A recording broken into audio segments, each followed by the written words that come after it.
Kecelakaan maut menewaskan 3 orang sekaligus serta belasan orang lainnya terluka.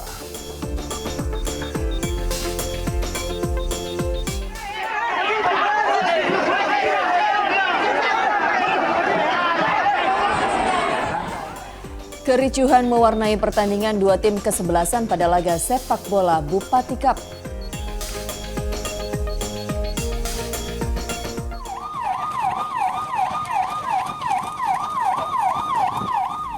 Kampung turis yang menjadi pusat kuliner di pinggir pantai hangus terbakar.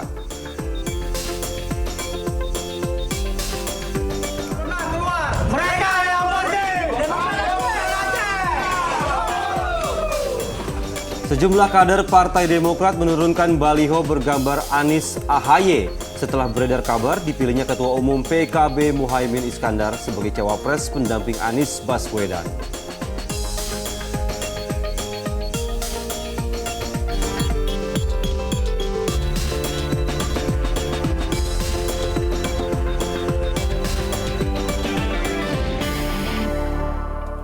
Halo, selamat pagi. Senang sekali saya Dani Maulana. Dan saya Pratiwi Kusuma kembali menemani Anda dalam Fokus Pagi kali ini Jumat 1 September 2023. Ya pemirsa, dalam 1,5 jam ke depan kami hadir dengan rangkaian informasi dan peristiwa terbaru yang telah dihimpun tim redaksi kami hingga dini hari tadi.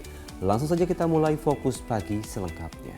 Ya pemirsa, kecelakaan maut yang terjadi di Jalan Raya Ngawi, Madiun, Jawa Timur menewaskan 3 orang sekaligus dan belasan orang luka-luka. Kedua sopir bus meninggal dunia di lokasi kejadian. Bahkan salah seorangnya terjepit di kabin bus dan butuh waktu 2 jam untuk mengeluarkannya. Tolong ya, tolong Pak. Tolong Pak. Tolong. Mohon Pak. Ayo. Silakan Pak, keluar dari sini Pak. Jangan. Polisi terpaksa menghalau puluhan orang yang mendekati bangkai bus ketika petugas akan mengevakuasi jenazah sopir bus Eka yang terjepit di kabin kemudi Kamis pagi. Kedua bus mengalami kerusakan parah setelah bertabrakan di Jalan Raya Ngawi, tepatnya di Desa Tambak Romo, Kecamatan Geneng, Kamis pagi. Setelah sekitar 2 jam, jenazah sopir bus bernama Catur, warga Boyolali, Jawa Tengah itu berhasil dikeluarkan.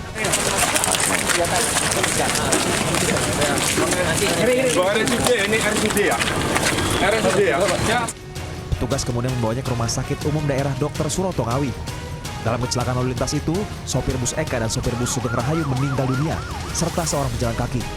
Sementara 15 orang korban mengalami luka-luka. Jadi totalnya ada 17 ya.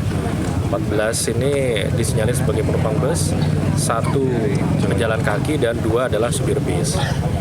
Kemudian laporan terakhir tadi untuk supir bis, dua-duanya meninggal dunia dan pejalan kaki juga meninggal dunia. Jadi totalnya ada 3 korban meninggal dunia.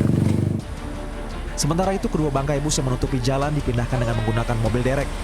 Akibat peristiwa itu sempat membuat arus lalu lintas dari arah Solo menuju Surabaya melalui Madiun dan sebaliknya macet total. Untuk mengungkap penyebab kecelakaan maut itu, tim Traffic Accident Analysis Polda Jawa Timur melakukan olah TKP di lokasi kejadian. Selain itu, polisi juga akan meminta keterangan penumpang bus yang selamat. Tahu-tahu ya brewok itu saya langsung jatuh di dalam bus itu, saya nggak sadar, terus ya mungkin 2 menit 3 menit saya baru sadar, loh kok saya berdarah semua. Ternyata kaca sudah di saya semua, kaca bus itu. Dari 15 korban luka yang dibawa ke RSUD Geneng, Ngawi, 2 orang masih dirawat di rumah sakit tersebut dan 4 orang menjalani rawat jalan. Sementara 9 orang korban dirujuk ke Rumah Sakit Suroto dan Rumah Sakit Widodo Ngawi. Dirgo Suyono melaporkan dari Ngawi, Jawa Timur. Pemirsa, kecelakaan maut menimpa sebuah truk yang membawa 44 orang terguling dan masuk jurang sedalam 15 meter di Kebumen, Jawa Tengah. Akibatnya 5 orang tewas dan puluhan orang lainnya luka-luka. Cok, orang medang loro ya, Cok. Yang MT2 ini yang MT. Tim gabungan dari Polres Kebumen dan Polda Jawa Tengah Kamis siang melakukan olah tempat kejadian perkara di lokasi kecelakaan truk yang masuk jurang di Desa Kalipo, Kebumen, Jawa Tengah. Olah TKP guna menyelidiki penyebab kecelakaan maut yang menewaskan 5 orang.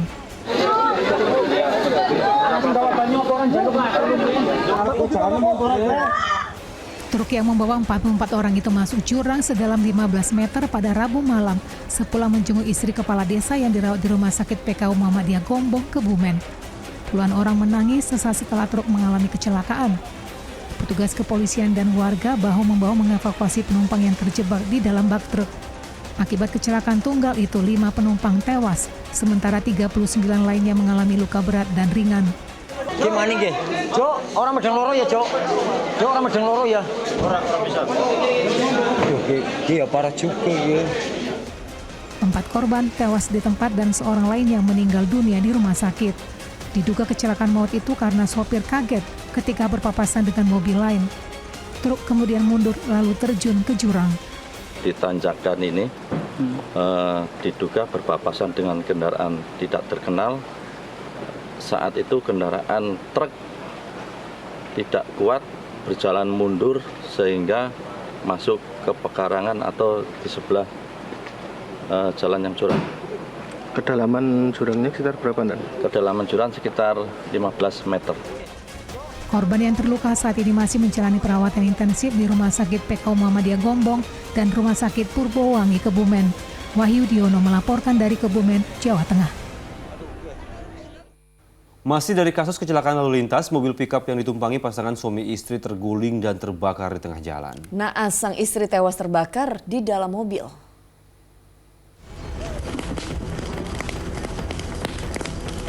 Api berkobar dari mobil pickup di tengah jalan Desa Gerecing, Kecamatan Tonra Bone, Sulawesi Selatan. Sempat terjadi 2 kali ledakan. Mobil yang ditumpangi Pak Sutri itu rencananya akan menjual hasil panen bawang ke Kabupaten Sinjai. Namun naas dalam perjalanan mobil diduga hilang kendali usai mendahului kendaraan di depannya. Mobil itu lalu terguling dan terbakar di tengah ruas jalan lintas kabupaten. Terjadi percikan api akibat gesekan mobil dengan BBM cadangan yang tertumpah dari jerigen. Naas, sang istri tewas terpanggang di dalam mobil, sementara suaminya yang mengendarai mobil berhasil menyelamatkan diri dan mengalami luka bakar. Dari hasil olah TKP oleh Satlantas Polres Bone, ada 2 kardus kecil berisi gas. Kemudian di situ mungkin terjadi percikan api, bersamaan dengan itu ada BBM cadangan yang dimuat ini mobil. BBM cadangan yang dimuat ini mobil berisikan cergen itu tertumpah sehingga memicu kobaran api antara percikan api dengan gesekan antara yang terjadi percikan api antara gesekan aspal dengan bodi mobil. Sang suami masih menjalani perawatan di RSUD Sinjai, sementara istrinya telah dikebumikan di dekat rumah wilayah Kabupaten Bulukumba. Andi Muhammad Sardi melaporkan dari Kabupaten Bone, Sulawesi Selatan.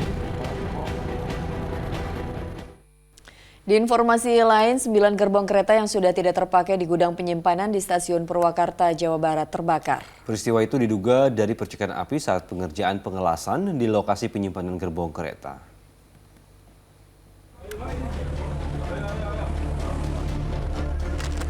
Asap membumbung tinggi dari 9 gerbong kereta yang terbakar di lokasi penyimpanan di Stasiun Kereta Purwakarta, Jawa Barat, Kamis siang. Tiupan angin kencang dan banyak bahan yang mudah terbakar menyebabkan kobaran api cepat membesar dan sulit dipadamkan. Dengan menggunakan 6 mobil pemadam kebakaran, petugas damkar Purwakarta bekerja keras memadamkan api. Setelah 2 jam, api yang membakar gerbong-gerbong yang tidak terpakai itu akhirnya berhasil dipadamkan. Itu lagi pemotongan, ada percikan api. Percikan api turun ke bawah. Kita kan lagi motong di posisi kedua tumpukan, ya kan ya. Apinya posisi ke bawah, itu dalam jangka 5 menit lah ya itu ada api. Potensi api, udah gitu kita sudah padamkan dengan berbagai cara, ada apar, ada air, ya kan ya. Tetapi itu tidak mencukupi. Penyebab kebakaran masih dalam penyelidikan dan dugaan sementara api dari percikan api las saat pengerjaan pengelasan di lokasi penyimpanan gerbong. Peristiwa itu tidak berdampak pada perjalanan kereta di Stasiun Purwakarta, baik dari Jakarta menuju Bandung maupun sebaliknya. Syamsul Nursam melaporkan dari Purwakarta, Jawa Barat.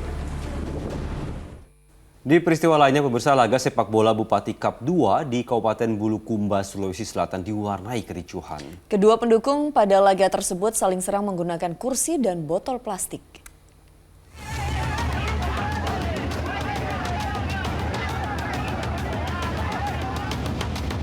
Kericuhan mewarnai pertandingan antara tim kesebelasan dari Kecamatan Gantarang melawan tim kesebelasan dari Kecamatan Ujung Bulu pada laga sepak bola Bupati Cup 2 di Stadion Mini Bulukumba, Sulawesi Selatan, Kamis sore. Pendukung kedua kesebelasan saling serang menggunakan kursi dan botol plastik. Upaya panitia penyelenggara yang melerai keributan pun sia-sia karena kericuhan terus berlanjut. Bahkan wasit yang memimpin laga diduga ikut menjadi sasaran pendukung yang emosi.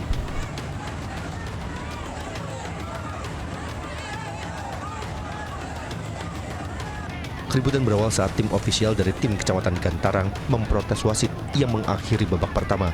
Padahal menurutnya masih ada sisa waktu. Selain itu, diduga banyaknya keputusan wasit yang kontroversi turut menyulut kemarahan kedua pendukung. Adapun insiden yang adanya dalam satu pertandingan itu kan bukan cuma di Bulukumba, di daerah lain juga sering terjadi seperti itu, sering. Ya, jadi murni insiden ini adalah karena mungkin ada perbedaan persepsi atau kesalahpahaman di lapangan. Pihak Asosiasi Sepak Bola Bulukumba sangat menyayangkan adanya insiden tersebut. Hingga kini, pihaknya juga telah memediasi kasus ini dan berjanji akan memberi sanksi kepada para pelaku seperti larangan bermain di Bulukumba. Andi Muhammad Sardi melaporkan dari Kabupaten Bulukumba, Sulawesi Selatan. Dua kelompok warga di kawasan Cengkareng, Jakarta Barat terlibat bentrok yang diduga dipicu kesalahpahaman. Meski tidak ada korban jiwa, 3 sepeda motor milik warga diceburkan ke kali. Bakar coy, pada bakar-bakar, bener pulang aja, bilangin suruh pada kemari aja ke kapuk, lagi kacau ini, lagi kacau. Bentrokan antar dua kelompok warga yang tempat tinggalnya dipisahkan tempat pembuangan sampah ini kian mencekam setelah warga membakar tumpukan sampah untuk menghalau lawan. Petugas pemadam kebakaran dengan 5 mobil pemadam pun diterjunkan ke lokasi untuk memadamkan api. Bentrokan dipicu adanya kesalahpahaman antara dua orang warga Kali Apuran, Cengkareng, Jakarta Barat. Isu pun berkembang hingga akhirnya dua kelompok warga ikut berseteru lalu saling serang. Dalam bentrokan ini, 3 unit sepeda motor dirusak dan diceburkan warga ke sungai. Beruntung polisi cepat datang dan mengendalikan situasi. Kedua pihak akhirnya sepakat untuk berdamai. Kedua belah pihak sepakat untuk menyelesaikan permasalahan ini melalui jalur mediasi, dan kita buatkan perjanjian para pihak untuk tidak mengulangi peristiwa ini kembali terjadi, dan ke depan juga akan dilakukan semacam kegiatan bersama. Mengantisipasi pecahnya bentrok susulan, sejumlah petugas kepolisian hingga Kamis siang masih terus bersiaga di lokasi. Arafah Supandi melaporkan dari Jakarta. Aksi tawuran yang melibatkan 2 organisasi kepemudaan terjadi di Belawan, Kota Medan, Sumatera Utara. Polisi mengamankan 3 terduga pelaku tawuran dan melakukan pengejaran kepada ketua organisasi kepemudaan.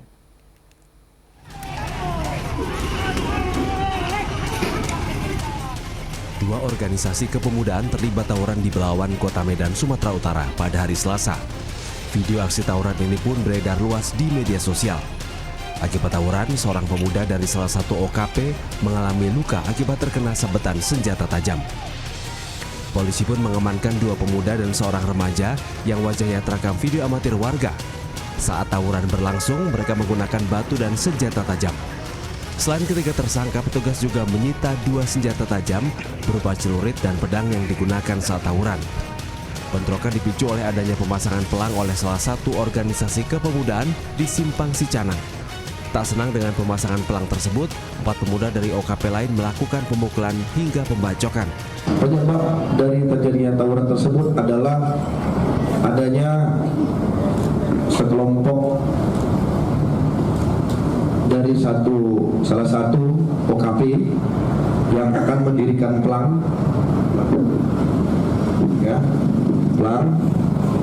kemudian pada saat akan mendirikan pelang,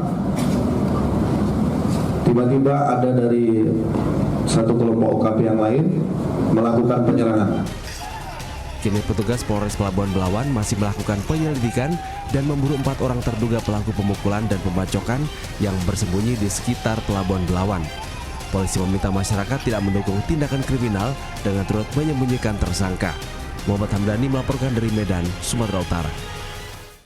Kita jeda sejenak pemirsa, setelah berkumandangnya azan subuh untuk wilayah ibu kota DKI Jakarta dan sekitarnya, kami akan hadir kembali dengan sejumlah informasi lainnya. Di antaranya kampung turis Pangandaran yang menjadi pusat kuliner di pinggir pantai indah Pangandaran, Jawa Barat hangus terbakar. Tetaplah bersama kami.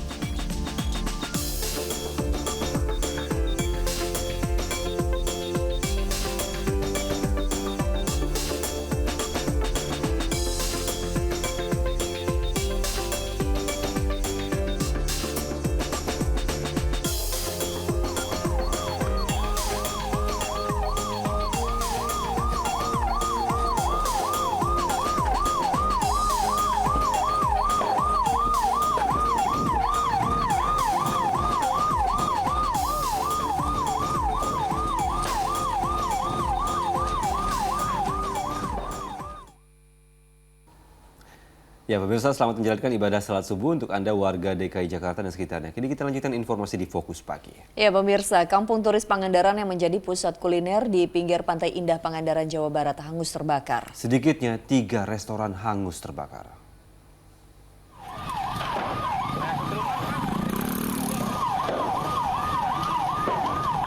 Kobaran api disertai asap tebal membumbung tinggi dari sebuah rumah makan yang berada di kampung turis di Pantai Indah Pangandaran, Jawa Barat. Dari 18 restoran yang berada di kawasan itu, 3 diantaranya habis terbakar.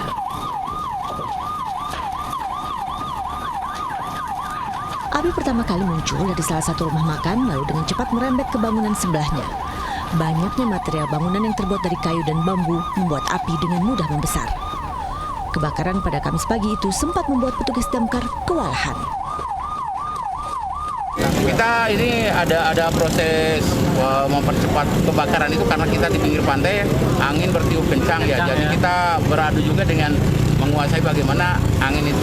Polisi yang juga datang ke lokasi kini tengah menyelidiki sebab kebakaran.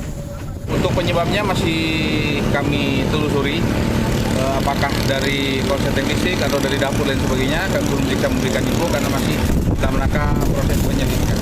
Tidak ada korban jiwa dan luka dalam peristiwa ini karena pegawai dan pengunjung berhasil menyelamatkan diri. Namun kerugian ditaksir mencapai ratusan juta rupiah. Eko Setiabudi melaporkan dari Kabupaten Pangandaran, Jawa Barat. Ya, sebuah gudang kayu dan mebel di Surabaya, Jawa Timur ludes di Amuk Si Jago Merah. Diduga kebakaran akibat korsleting listrik.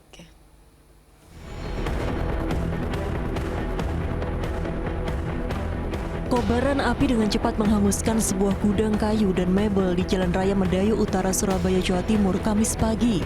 Api semakin membesar lantaran bangunan seluas 20 x 40 meter itu banyak menyimpan tumpukan kayu serta bahan yang mudah terbakar seperti cat dan tinar. Kebakaran diduga akibat korsleting listrik.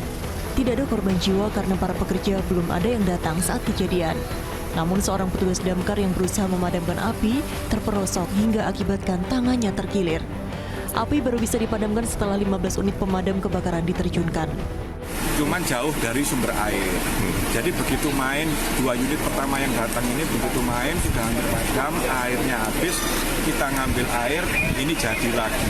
Sehingga kita harus membuat jalur yang statis dengan menyambung 38 selang. Kasus kebakaran tersebut dalam penyelidikan polisi. Ari Purwanto melaporkan dari Surabaya, Jawa Timur. Di informasi lainnya pemirsa, sanksi tilang bagi kendaraan bermotor yang tidak lulus emisi mulai diberlakukan pada 1 September ini. Sehari sebelum diberlakukan, puluhan pemotor dan pemobil rela antre mengikuti uji emisi kendaraan. Antrian kendaraan roda 4 sejak pagi mengular di lokasi uji emisi kendaraan di Jalan Raya Kalimalang, Pondok Kelapa, Duren Sawit, Jakarta Timur. Begitu tiba gilirannya, kendaraan dicek emisi gas buang melalui lubang knalpot kendaraan. Antrian tak hanya pada mobil, tapi juga sepeda motor. Agar tetap tertib, para pengendara diminta mengambil nomor urut antrian. Nah, mikir kali kalau hari terakhir pasti sepi kali karena hari-hari sebelum pasti udah pada duluan uji emisi. Tapi ternyata ya sama aja panjangnya begini. Antri panjang ya Mas ya? Lumayan kalau emang ini istilahnya apa solusi terbaik dari pemerintah ya moga-moga bisa menekan angka polusi yang ada di Jakarta lah. Hasil uji emisi bisa diketahui pengendara melalui aplikasi yang ditunjuk penyelenggara. Uji emisi kendaraan dilakukan sebagai persiapan jelang diberlakukannya sanksi denda dan tilang bagi kendaraan yang tidak lolos uji emisi mulai 1 September. Polda Metro Jaya akan menggelar razia kendaraan yang tidak lolos uji emisi di 5 titik di Jakarta. Tanggal 1 September kita akan melaksanakan penegakan hukum dengan tilang. Memang hasil dari pelaksanaan razia uji emisi masih ditemukan banyak kendaraan-kendaraan yang tidak lolos uji. Kendaraan yang terjaring razia tidak lolos uji emisi akan dikenakan sanksi tilang dan denda hingga Rp250.000 untuk sepeda motor dan Rp500.000 untuk mobil. Penindakan terhadap kendaraan bermotor yang tidak lolos uji emisi merupakan upaya untuk mengurangi buruknya kualitas udara di ibu kota. Tim Liputan melaporkan. Memburuknya kualitas udara di Jakarta ini berdampak pada meningkatnya jumlah pasien ISPA dan juga pneumonia di sejumlah rumah sakit. Ya, di RSKD Durensawit, Jakarta Timur, jumlah pasien ISPA meningkat hingga 20% sejak 2 bulan terakhir. Kasus infeksi saluran pernapasan atas atau ISPA serta pneumonia tercatat meningkat di Rumah Sakit Khusus Daerah Durensawit, Jakarta Timur. Dalam waktu 2 bulan terakhir, pihak rumah sakit melaporkan adanya peningkatan pasien kasus ISPA hingga 20%. ISPA dan pneumonia ada peningkatan sekitar 15-20%. Kemudian dari jumlah gambaran usia, berdasarkan usia yang kami temukan itu terbanyak di usia 5-17 tahun, kemudian disusul dengan 0-5 tahun, dan yang terakhir lebih dari 17 tahun. Penyakit ISPA juga menyerang Menteri Keuangan Sri Mulyani. Saat menghadiri rapat kerja dengan Komisi 11 DPR RI, Menko Sri Mulyani mengaku dirinya sedang terkena infeksi saluran pernapasan atau ISPA. Suara saya masih belum, Pak. Jadi belum bisa.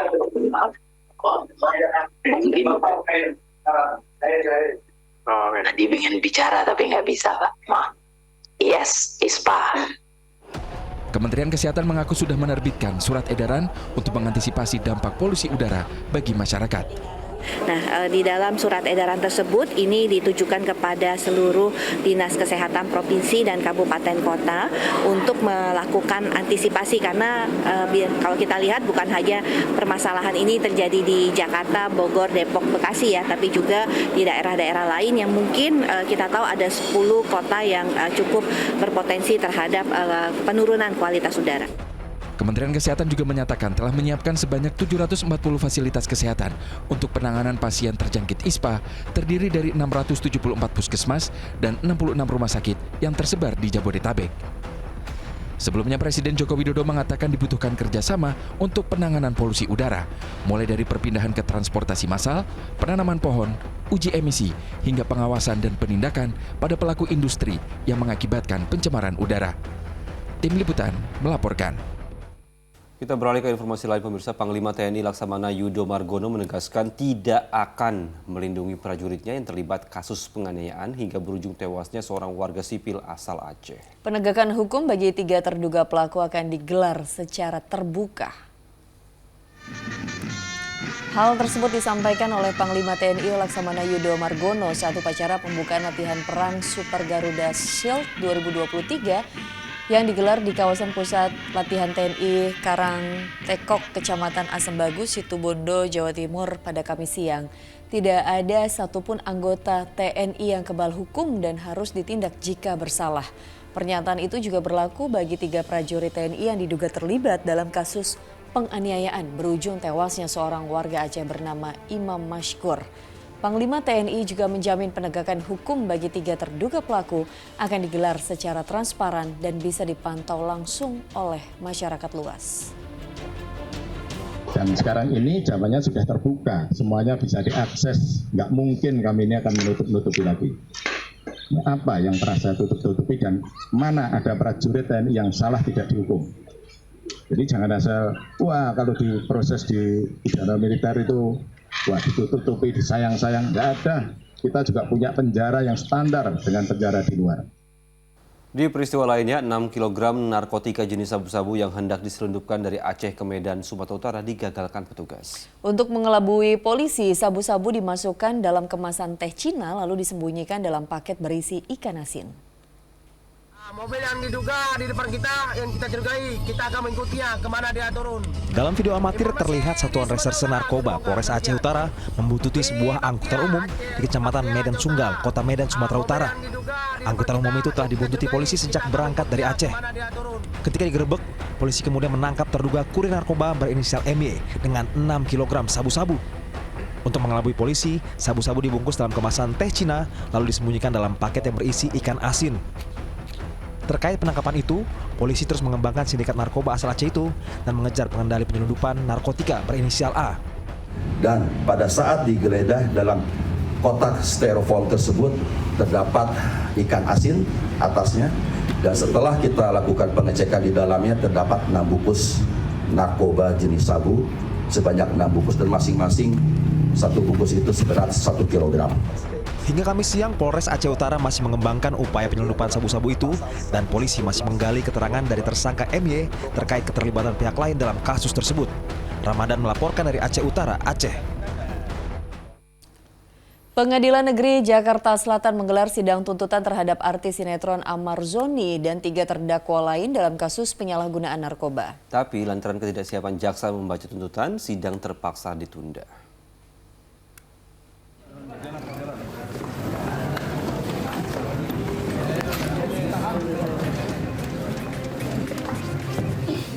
Pesinetron Ahmad Zoni bersama 3 rekannya menjalani sidang tuntutan dalam kasus dugaan penyalahgunaan narkoba di Pengadilan Negeri Jakarta Selatan pada hari Kamis. Agenda sidang adalah pembacaan tuntutan dari jaksa penuntut umum.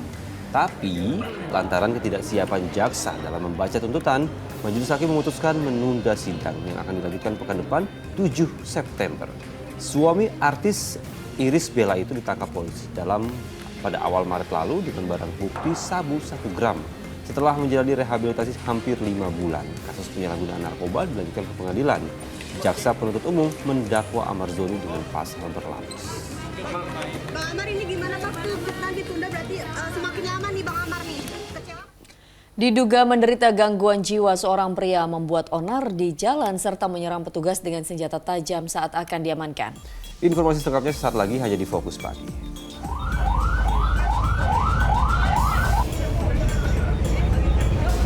Pakai kayu, kena dengan apa tidak?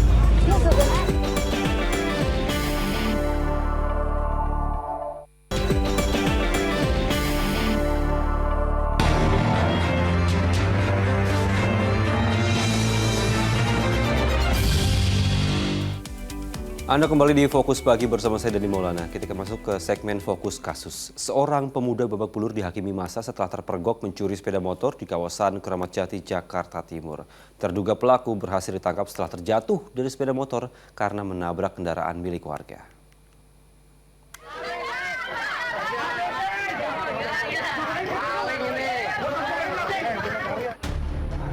Warga melampiaskan kekesalannya kepada seorang pemuda yang diduga mencuri sepeda motor di Gang Haji Abdurrahman, Condet, Jakarta Timur.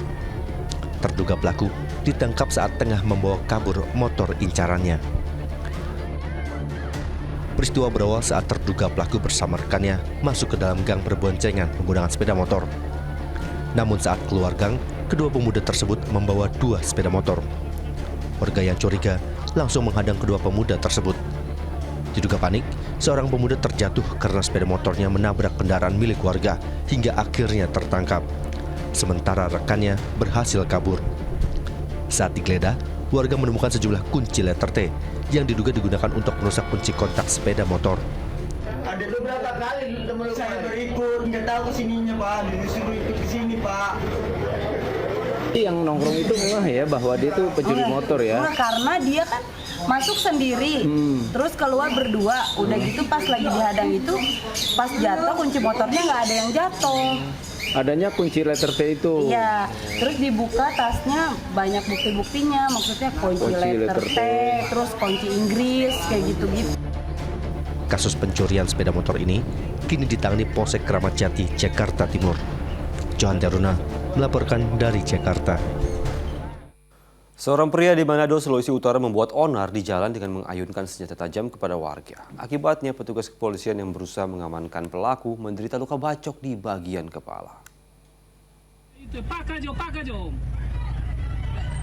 Aduh, tembak Jo. Warga di Jalan Tikala, Kota Manado panik saat seorang pria mengamuk sembari mengayunkan senjata tajam. Sejumlah petugas kepolisian kewalahan saat mencoba menenangkan pria berusia 65 tahun itu. Bahkan seorang polisi terluka di bagian kepala karena sabetan senjata tajam. Berkat kesigapan petugas, warga Tikala itu berhasil diamankan. Kasih Humas Polresta Manado mengatakan terduga pelaku berbuat onar lantaran emosi karena saat ingin membuat laporan di kantor Kecamatan Tikala tak dihiraukan oleh pegawai. Terjadi insiden di mana petugas terjatuh dan mengalami luka akibat benda tajam. Selanjutnya petugas kami rawat di Rumah Sakit Bayangkara dan sekarang kondisinya sudah stabil. Sedangkan untuk tersangka sudah kami amankan juga, di mana tersangka memiliki riwayat pasien sakit jiwa. Saat ini, terduga pelaku telah menjalani karantina di Rumah Sakit Jiwa Ratu Mbuisang, Kalasei. Yaya Piri melaporkan dari Manado, Sulawesi Utara. Sesosok mayat perempuan ditemukan warga Kecamatan Batang Mesumai, Merangin, Jambi. Mayat tanpa identitas ini tidak dapat dikenali lantaran sudah membusuk. Polisi yang tiba di lokasi penemuan mayat di Desa Salam Buku, Kabupaten Merangin, langsung memasang garis polisi dan melakukan olah TKP. Sebelumnya, warga menemukan mayat wanita yang membusuk di tengah hutan pada hari Kamis. Saat ditemukan, kondisi mayat sudah tidak dapat dikenali dan tidak ada kartu identitas. Petugas belum mengetahui penyebab kematiannya, termasuk dugaan mayat yang merupakan ibu muda yang ditemukan merupakan ibu muda warga Pematang Kandis yang dikabarkan hilang beberapa hari lalu. Setelah melakukan olah TKP, mayat perempuan itu dievakuasi ke rumah sakit untuk diotopsi. Ada mayat yang tergeletak di lokasi ini. Kita sama-sama tahu bahwasanya mayat sudah tidak dikenali dan mulai pembusukan. Namun kalau dari ciri-cirinya, di sana ada BH-nya berjenis kelamin perempuan. Pemirsa, seorang bayi berusia 3 hari diduga meninggal dunia setelah diambil sampel darahnya oleh seorang bidan di Kabupaten Ogan Ilir, Sumatera Selatan. Tidak terima, orang tua sang bayi pun melapor ke polisi. Romli dan Asia Kamis pagi mendatangi Sentra Pelayanan Kepolisian Terpadu atau SPKT Polres Ogan Ilir. Pasangan suami istri ini melaporkan seorang bidan desa karena dugaan malpraktek hingga mengakibatkan bayi mereka yang masih berusia 3 hari meninggal dunia. Peristiwa tersebut berawal saat sang bidan mendatangi rumah mereka di Desa Belanti, Kecamatan Tanjung Raja, Kabupaten Ogan Ilir, pertengahan Agustus silam. Mengaku untuk keperluan sampel, sang bidan lalu mengambil darah bayi di bagian tumit kaki menggunakan alat suntik. Namun keesokan harinya, bayi demam tinggi dan bekas suntikan bidan masih mengeluarkan darah. Sempat dibawa ke Puskesmas Tanjung Raja untuk mendapat pertolongan medis. Korban akhirnya meninggal dunia saat dirujuk ke rumah sakit di Kota Kayu Agung. Asia menampik kemungkinan bayinya tengah sakit saat disuntik. Tidak, udah sakit. Katanya mau ngambil sampel. Terus? Nah, pas sudah diambil sampel, kurang lebih 1 jam keluar darah terus. Itu mampat, sudah mampat tuh dia balik. Dia balik tuh malam-malam kebuka, anak tuh nangis. Bayi yang lahir beberapa hari lalu dan kemudian sempat meninggal saat dirawat di salah satu rumah sakit di Kayu Agung. Saat ini kami langsung menindaklanjuti laporan tersebut dan langsung melakukan penyidikan. Jasad Muhammad Agustus nama sang bayi dimakamkan tak jauh dari rumah orang tuanya. Kasus ini akan ditindaklanjuti polisi dengan memintai keterangan sejumlah saksi termasuk sang bidan. Lili Irwansyah melaporkan dari Kabupaten Ogan Ilir, Sumatera Selatan. Seorang pedagang tahu bulat di Kembangan, Jakarta Barat diduga mencabuli seorang bocah perempuan. Sementara itu di Bangka Belitung, seorang pria yang mengaku dukun berbuat asusila terhadap remaja perempuan.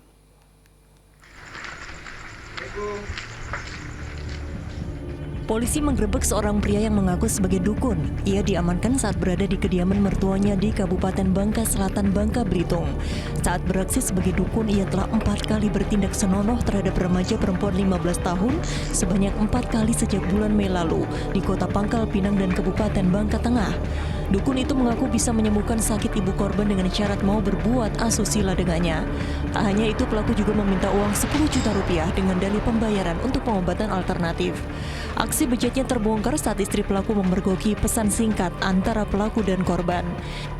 Dan pada saat berawal dari pengobatan alternatif tersebut, si pelaku kenal dengan si anak dari korban, yang mana masih anak di bawah umur, ya, usia 15 tahun.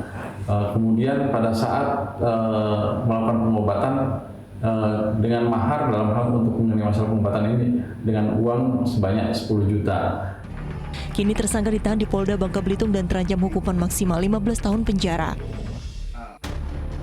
Kasus dugaan pencabulan juga terjadi di Jakarta. Masyarakat pun nyaris menghajar pedagang tahu bulat yang diduga mencabuli seorang bocah perempuan berusia 5 tahun. Perbuatan bejatnya dilakukan di Gang Jalan Kampung Selo, Kembangan Utara, Jakarta Barat. Kasus terkuak saat korban bercerita ke ibunya, hingga akhirnya warga mengamankan pria 27 tahun tersebut ke pos RW. Kasus ini ditangani Polres Metro Jakarta Barat. Tim Liputan melaporkan. Lantaran terbakar api cemburu, seorang pria di Makassar, Sulawesi Selatan menikam pria yang menjadi kekasih mantan istrinya. Korban tewas dengan 8 luka tikam di tubuhnya.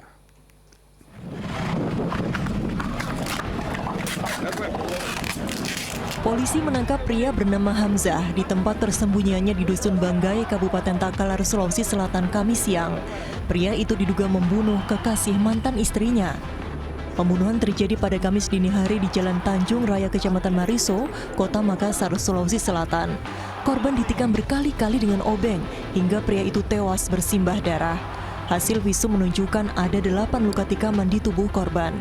Dalam pemeriksaan polisi, tersangka berdalih ia terbakar cemburu karena melihat korban bersama mantan istrinya.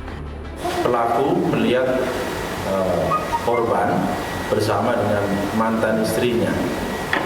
Terjadi kecemburuan, kemudian pelaku menendang korban, kemudian merebut tasnya, dan tasnya berisi obeng yang digunakan oleh pelaku untuk melakukan perbuatannya.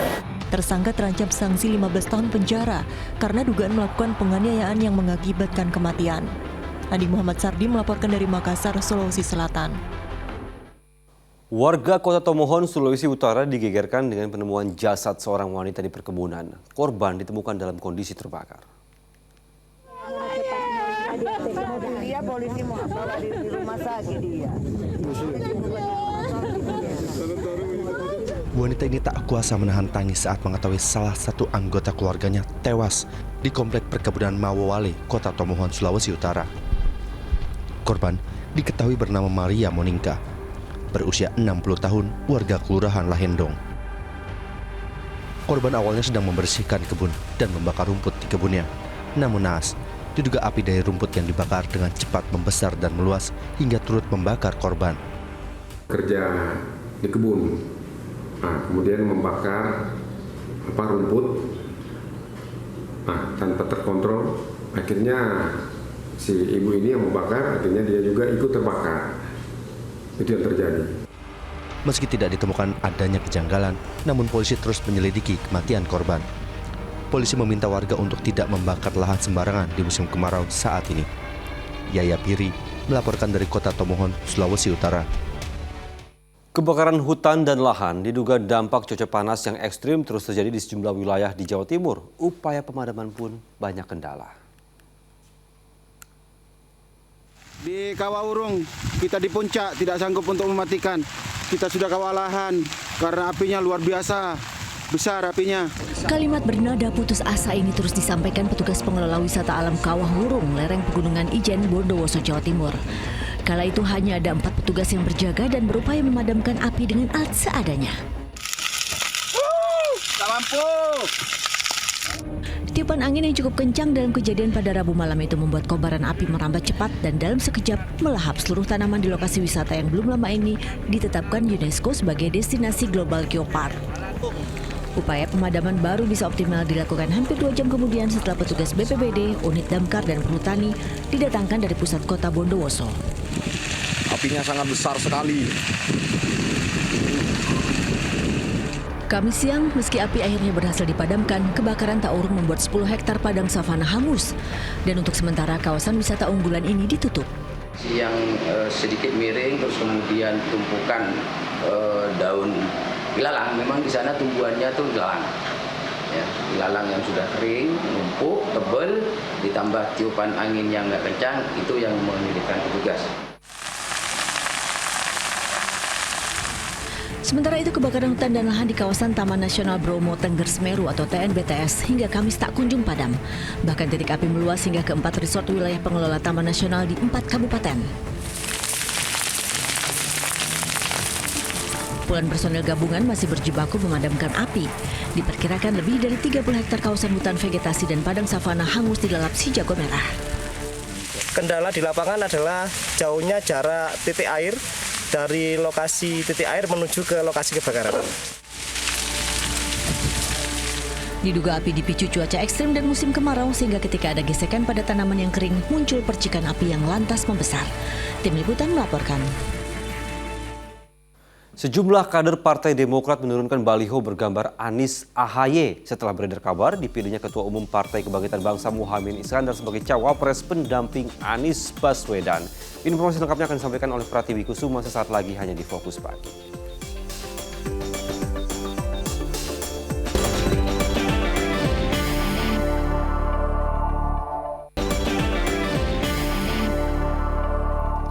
Anda kembali menyaksikan Fokus Pagi bersama saya, Pratiwi Kusuma.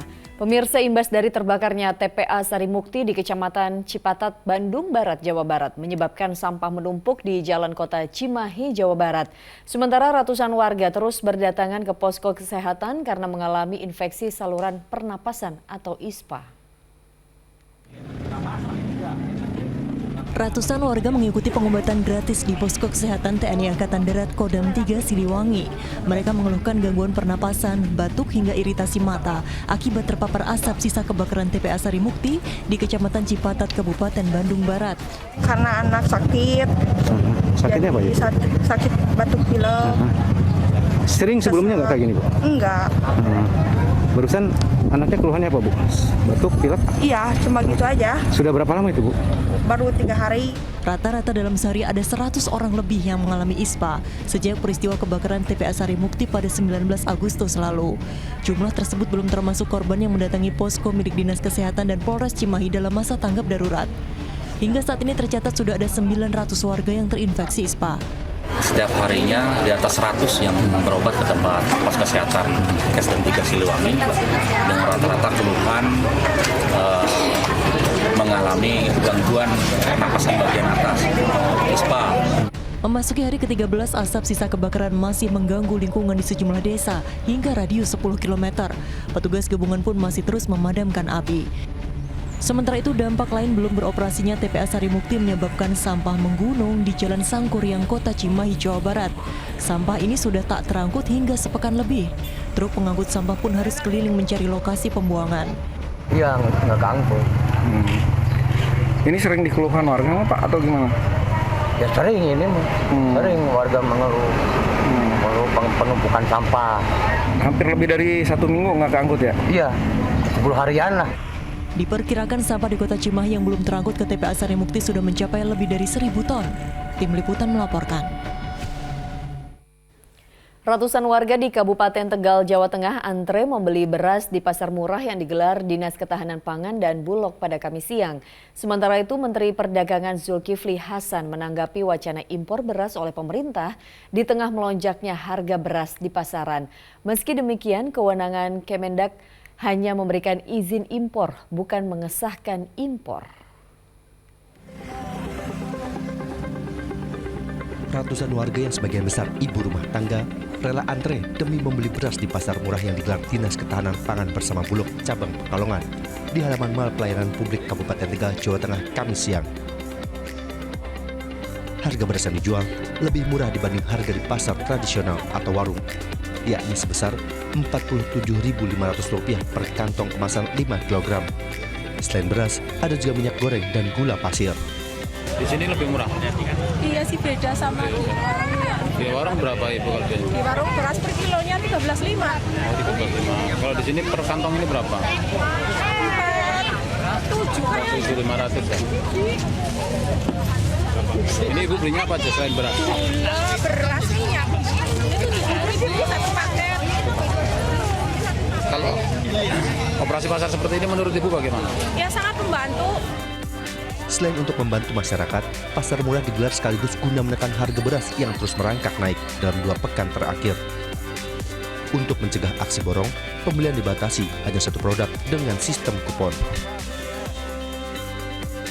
Sementara itu, di tengah melambungnya harga beras di pasaran, Menteri Perdagangan Zulkifli Hasan menanggapi rencana pemerintah yang kembali akan membuka opsi impor beras.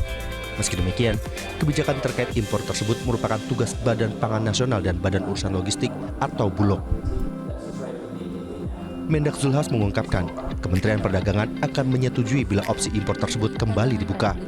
Hal tersebut sejalan dengan tugas Kemendak, yakni penerbitan surat perizinan impor atau SPI, dan bukan bertugas untuk mengesahkan impor.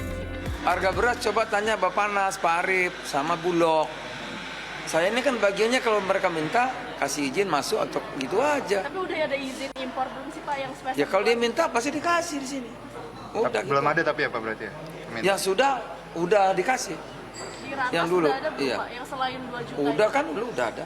Jadi kan kalau beras itu kan Bappenas, Pak Arief, berapa perlunya, siapa yang ditugaskan impor gitu kan.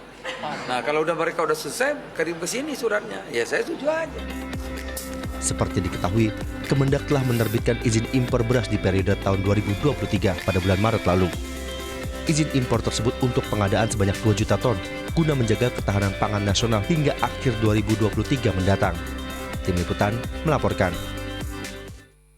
Kita beralih ke informasi lain pemirsa. Sejumlah kader Partai Demokrat menurunkan baliho bergambar Anies Baswedan bersama Ketua Umum DPP Partai Demokrat Agus Harimurti Yudhoyono yang tersebar di sejumlah wilayah di tanah air.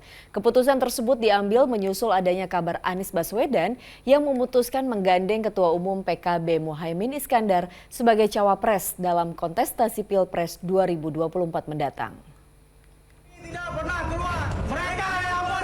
Buntut beredarnya informasi terkait keputusan dipilihnya Muhaimin Iskandar sebagai calon wakil presiden Anies Baswedan membuat sejumlah kader Partai Demokrat di sejumlah daerah meradang. Apalagi Dewan Pimpinan Pusat Partai juga meminta agar kader Partai Demokrat segera menurunkan gambar Anies dan AHY yang terpampang di baliho di sejumlah daerah. Dalam siaran pers yang beredar di media sosial yang diduga dikeluarkan DPP Partai Demokrat, dalam surat tersebut tertulis putusan memasangkan Anies Muhaimin Iskandar merupakan bentuk pengkhianatan terhadap koalisi perubahan yang telah dirintis sebelumnya.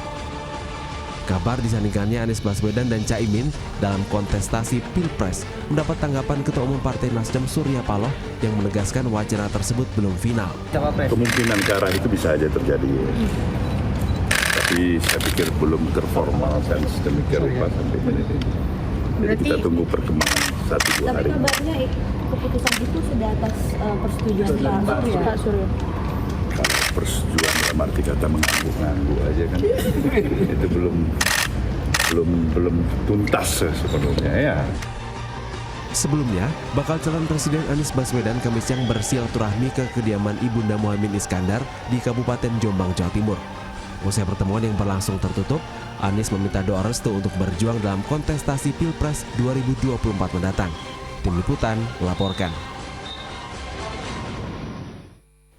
Sementara itu, bakal calon Presiden Prabowo Subianto menjawab soal kedatangannya ke Istana Kepresidenan Jakarta pada Kamis siang.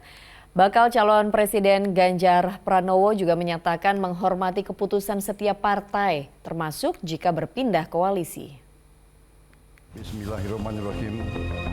Bakal calon Presiden Prabowo Subianto mengisi kuliah umum Golkar Institute di DPP Partai Golkar Jakarta Barat pada Kamis sore. Kuliah umum Prabowo ini dihadiri oleh Ketua Umum Partai Golkar Airlangga Hartarto dan sejumlah senior Partai Golkar. Dalam kesempatan tersebut, Prabowo menjelaskan kunjungannya ke istana untuk menemui Presiden pada Kamis siang.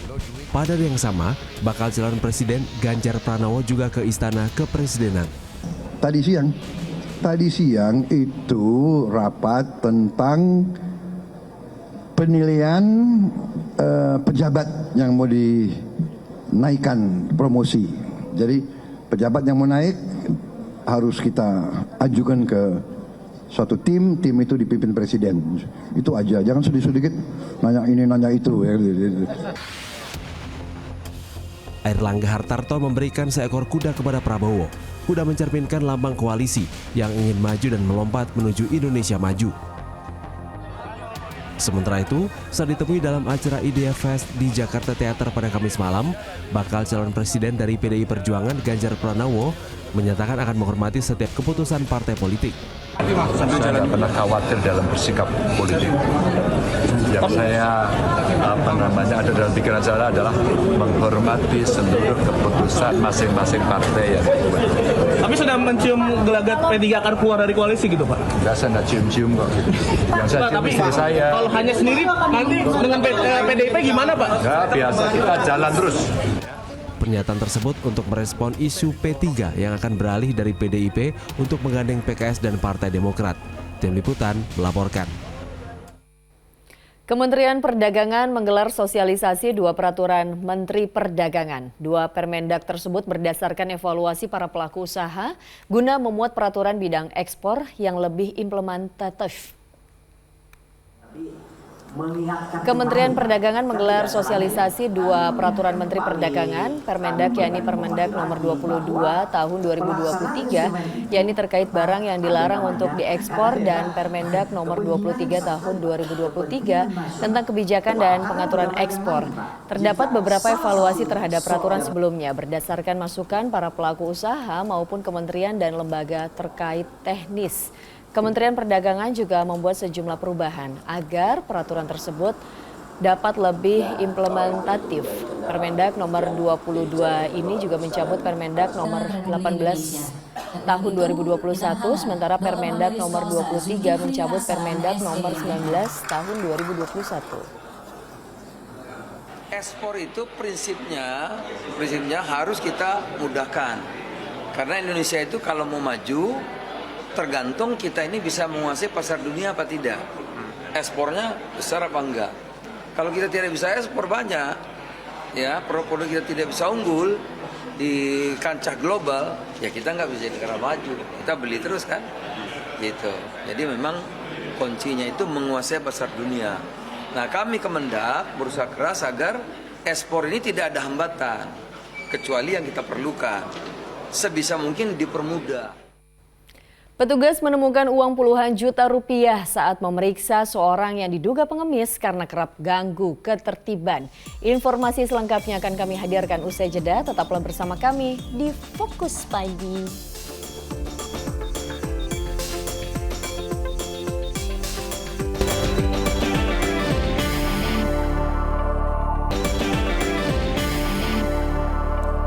Anda kembali di Fokus Pagi bersama saya Dani Maulana. Dan saya Pratiwi Kusuma. Kita lanjutkan informasi di pagi hari ini. Dianggap meresahkan warga, seorang pengemis dengan berkebutuhan khusus diamankan petugas dinas sosial di kawasan alun-alun Kota Bogor. Saat diperiksa, petugas menemukan uang puluhan juta rupiah yang disimpan di kantong celana pengemis itu. Usai mendapat laporan dari warga, petugas Dinas Sosial Kota Bogor langsung mengamankan seorang pengemis di kawasan alun-alun Kota Bogor, Kamis siang. Ia digiring petugas ke kantor Dinas Sosial karena kerap bertindak tak senonoh kepada warga yang melintas kawasan ini. Setelah diperiksa, petugas dibuat kaget setelah menemukan uang senilai 56 juta rupiah di saku celana. Belum diketahui dari mana uang tersebut berasal, karena petugas kesulitan untuk berkomunikasi. Makanya dia tidak mau melepaskan celananya itu. Setelah kita lebih jauh kita buka, ternyata di situ kita dapatkan uang yang gepokan itu senilai 30 juta dalam bentuk 100 ribuan, tiga gepok tuh yang sudah itu. Petugas pun telah mengidentifikasi sang pengemis, termasuk dengan mencocokkan data melalui sidik jari.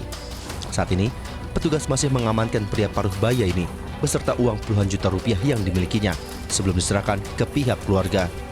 Iwan Kurniawan melaporkan dari Kota Bogor, Jawa Barat. Kita beralih ke informasi lapangan hijau. Pemirsa, Persita Tangerang bertekad meredam kekuatan Madura United FC dalam laga lanjutan Liga 1 pekan ke-11 sore nanti. Pasca hasil buruk 5 kekalahan beruntun, pendekar Cisadane bertekad memutus tren negatif untuk memenangkan pertandingan di hadapan supporter fanatik mereka. Persita Tangerang mengemban misi untuk memutus tren negatif mereka pasca hasil buruk 5 kekalahan beruntun. Kondisi tersebut membuat tim kebanggaan warga Kabupaten Tangerang ini berada di zona degradasi klasemen sementara BRI Liga 1. Perbaikan dari pertandingan sebelumnya dilakukan dalam latihan Persita dengan meminimalisir kesalahan pemain saat bertahan, serta mampu maksimalkan peluang sekecil apapun untuk mencetak gol. Kita fokus ya, pertandingan besok. Apapun yang terjadi, supporter datang atau tidak, kita tetap fokus buat hasil yang terbaik buat besok. Saya yakin juga kalau mereka nggak ada saya, mereka pasti mendukung dari rumah. upaya tuan rumah Persita untuk memenangkan laga diprediksi tidak akan mudah karena pendekar Cisadane akan menghadapi Madura United. Apalagi Laskar Sapehkrap dipastikan tampil full tim dengan menurunkan seluruh pemain asingnya. Kemenangan menjadi target Madura United untuk mempertahankan posisi di puncak klasemen sementara BRI Liga 1.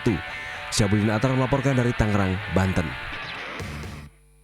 Pemirsa, setelah 1 tahun vakum, Anugerah Lembaga Sensor Film 2023 kembali digelar. Ada 20 kategori yang masuk dalam nominasi dengan unsur pendidikan dan juga kebudayaan yang menjadi poin penting dalam penilaian. Anugerah Lembaga Sensor Film atau LSF kembali digelar pada 14 September 2023 mendatang. Anugerah LSF bertujuan memberikan apresiasi bagi para pelaku perfilman, industri perfilman, dan eksibitor yang taat melakukan sensor. Tahun ini, aspek pendidikan dan budaya menjadi poin penting dalam penilaian dalam tahap kurasi. Mengangkat tema budaya sensor mandiri, bangga karya anak bangsa, Anugerah LSF 2023 akan disiarkan secara langsung di stasiun televisi Indosiar. Inilah bentuk apresiasi yang bisa LSF lakukan sehingga teman-teman semuanya saja, mulai dari produsen, produser, ya, sineas, termasuk ke TV dan lain-lain, eksibitor, itu lebih semangat dan juga bangga dalam berkarya. Dalam Anugerah Lembaga Sensor Film 2023 terdapat 20 kategori, diantaranya film bioskop semua umur hingga film bioskop di atas 21 tahun ke atas.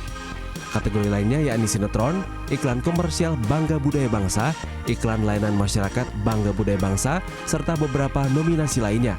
Kami melihat kesadaran penyensoran dari OTT itu sudah mulai ada. Jadi kami buatkan satu kategori khusus OTT. Selain itu yang tetap ada dan tetap ditunggu-tunggu ya seperti yang saya sampaikan tadi, lifetime achievement. Ini jadi buat kami dan kami percaya buat yang menerima ini adalah awarding atau penghargaan yang bergengsi.